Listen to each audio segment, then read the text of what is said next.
नमस्कार। आज के इस विश्लेषण में बहुत बहुत स्वागत है। सच कहूं तो आज का विषय हम सबके जीवन से गहरा जुड़ा है। हम तत्वार्थ सूत्र के 7वें अध्याय के 9वें सूत्र के प्राचीन ज्ञान पर चर्चा करेंगे और ये समझेंगे कि आखिर नैतिक व्रतों और नियमों को जीवन भर कैसे निभाया जा सकता है। अक्सर होता क्या है कि संकल्प तो बड़े उत्साह से ले लिए जाते हैं, लेकिन कुछ ही दिनों में वो टूट जाते हैं, है ना? तो आज इसी रहस्य से पर्दा उठाया जाएगा।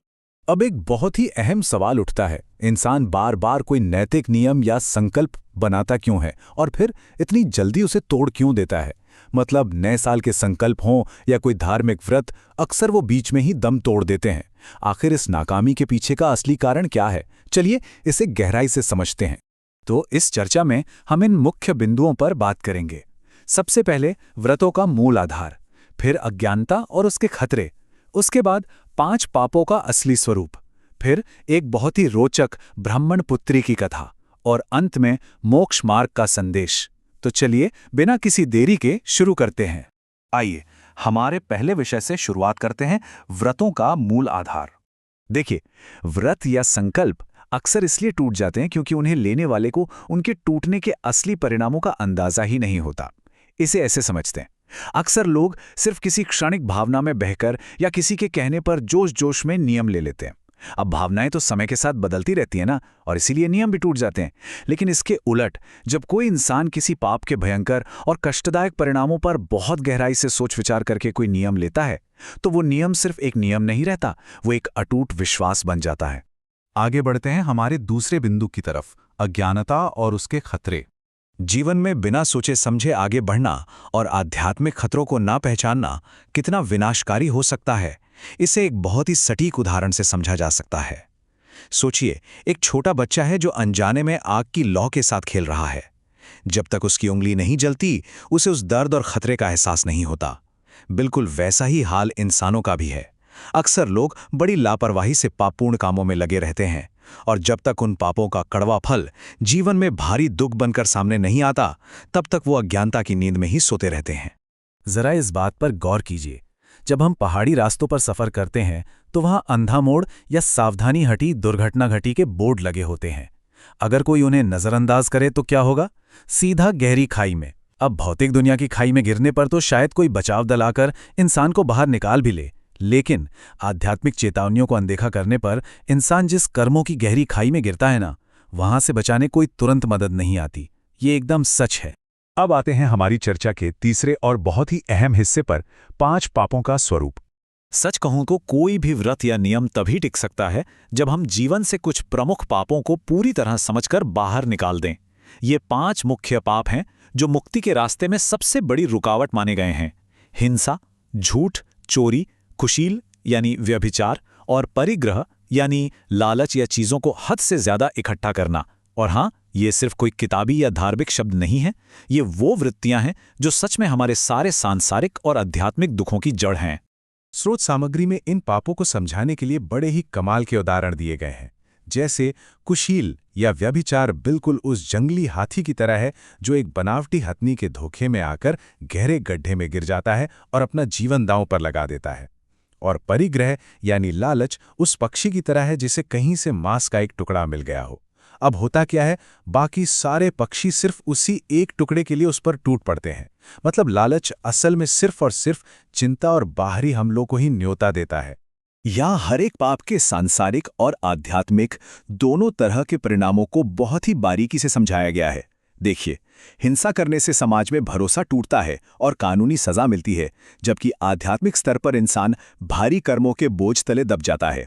झूठ बोलने से साख गिरती है, चोरी करने से जेल जाना पड़ता है, कुशील से मन हमेशा अशांत रहता है और भयंकर सामाजिक पतन होता है, और परिग्रह तो बस एक अंतहीन चिंता है।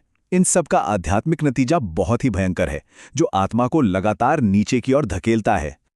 और अब हम पहुंच गए हैं इस विश्लेषण के चौथे भाग पर, ब्राह्मण पुत्री की कथा। इन 5 पापों के परिणामों को बिल्कुल साक्षात दिखाती हुई एक बहुत ही प्राचीन और दिलचस्प कहानी है। होता क्या है कि एक ब्राह्मण की बेटी एक मुनि के उपदेशों से प्रभावित होकर इन 5 पापों को छोड़ने का व्रत ले लेती है। जब उसके पिता को ये बात पता चलती है तो अज्ञानता के कारण वो बहुत क्रोधित होते हैं। वो अपनी बेटी से जिद करते हैं कि वो उनके साथ वापस उन मुनि के पास चलें और ये सारे व्रत उन्हें लौटा दे, क्योंकि पिता को असल में उन व्रतों के पीछे का विज्ञान और उनके फायदे बिल्कुल नहीं पता थे। अब मुनि के पास वापस जाने की वो जो पैदल यात्रा थी ना, वो कोई आम यात्रा नहीं थी। जैसे जैसे वो सड़क पर आगे बढ़ते हैं, हर 1 घंटे में उनका सामना एक के बाद एक ऐसी घटनाओं से होता है जो सीधे तौर पर उन 5 पापों के साक्षात परिणाम थी। ये सिर्फ एक रास्ता तय करने की बात नहीं थी, बल्कि ये उस पिता की पूरी सोच को जड़ से बदलने की एक शुरुआत थी। तो सफर के पहले घंटे में ही वो देखते हैं कि एक आदमी को फांसी दी जा रही है। क्यों? क्योंकि उसने अपने ही साथी की हत्या की थी। बेटी तुरंत इस मौके का फायदा उठाती है और अपने पिता को हिंसा की सांसारिक और आध्यात्मिक कीमत समझाती है। सजा के इस खौफनाक सच्चाई को अपनी आंखों से देखकर पिता अंदर तक हिल जाते हैं और डर के मारे ही सही वो अपनी बेटी को कम से कम अहिंसा का पहला व्रत बनाए रखने की इजाजत दे देते हैं। लेकिन कहानी यहीं खत्म नहीं होती। थोड़ा और आगे चलने पर वो एक और भयानक दृश्य देखते हैं। एक आदमी की जीभ काटी जा रही थी और ये सजा थी उसके झूठ बोलने की। उसके कुछ देर बाद वो देखते हैं कि एक चोर के हाथ काटे जा रहे हैं। इन भयंकर और बिल्कुल सामने दिख रही सांसारिक सजाओं को देखकर पिता को मुनि की बातों की गहराई समझ आने लगती है। उन्हें अनुभव होता है कि ये व्रत कितने जरूरी हैं और वो मान जाते हैं कि बेटी झूठ और चोरी छोड़ने वाले व्रत भी रख सकती है।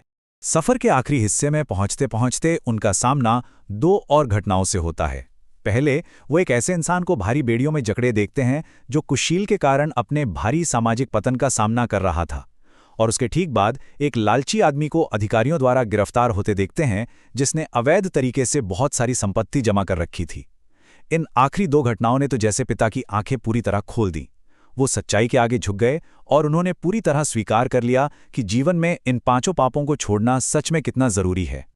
और इस कहानी का जो अंत है वो सच में बहुत ही खूबसूरत है। सिर्फ पापों के नतीजों को अपनी आंखों से देखने और उन पे थोड़ा सा चिंतन करने भर से इतना बड़ा चमत्कार हुआ। उस पिता ने न सिर्फ अपनी बेटी को खुशी खुशी सारे व्रतों का पालन करने की अनुमति दी, बल्कि पापों की भयानकता को देखकर वो खुद इतने प्रभावित हुए कि मुनि के पास जाके उन्होंने स्वयं भी व्रत धारण कर लिए। मतलब अज्ञानता का सारा अंधेरा एक ही झटके में छंट गया। चलिए अब इस विश्लेषण के 5वें और आखिरी भाग की ओर बढ़ते हैं, मोक्ष मार्ग का संदेश। इस पूरी चर्चा का सबसे बड़ा निष्कर्ष एक बहुत ही अहम शब्द में छिपा है, अनुप्रेक्षा। अनुप्रेक्षा का मतलब है पापों की बुराइयों और उनके दर्दनाक परिणामों के बारे में लगातार सोचना, उन पर गहराई से चिंतन करना। यही वो असली रहस्य है जिससे कोई भी व्रत या नियम जीवन भर के लिए पक्का हो जाता है। देखिए, सच्ची नैतिकता सिर्फ आंख बंद करके कुछ नियमों को रटने हैं नहीं आती, बल्कि ये तो निरंतर आंतरिक चिंतन और अपने कर्मों के परिणामों के प्रति गहरी जागरूकता से पैदा होती है। स्रोत सामग्री में एक और बहुत ही शानदार तुलना की गई है जो सच में हैरान कर देने वाली है। आधुनिक कानूनी ढांचे जैसे भारतीय दंड संहिता और प्राचीन आध्यात्मिक ग्रंथ तत्वार्थ सूत्र, इन दोनों के बीच एक कमाल की समानता है। ये बात अपने आप में अविश्वसनीय है कि अपराध और उसकी सजा की जो समझ आज के हमारे आधुनिक कानूनों में है, वो सदियों पहले ही इन प्राचीन ग्रंथों में हूबहू लिख दी गई थी। ये साबित करता है कि ये प्राचीन शिक्षाएं आज के समय में भी कितनी सटीक और प्रासंगिक हैं। इस पूरे विश्लेषण का सार एक बहुत ही शक्तिशाली विचार में सिमटा हुआ है, और वो विचार ये है, हमारे कार्यों से उत्पन्न होने वाले दर्द और परिणामों को गहराई से समझे बिना सच्ची नैतिकता का कोई वजूद ही नहीं हो सकता। सच में यही इस पूरी चर्चा का निचोड़ है।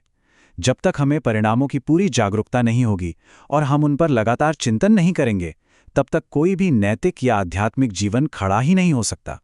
तो इस विश्लेषण के अंत में एक बहुत ही गहरा सवाल हम सबके सामने आता है।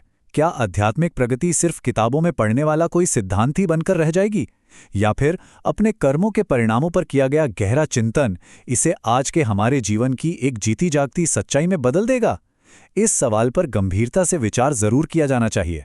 आज के इस गहरे और ज्ञानवर्धक विश्लेषण का हिस्सा बनने के लिए बहुत बहुत धन्यवाद।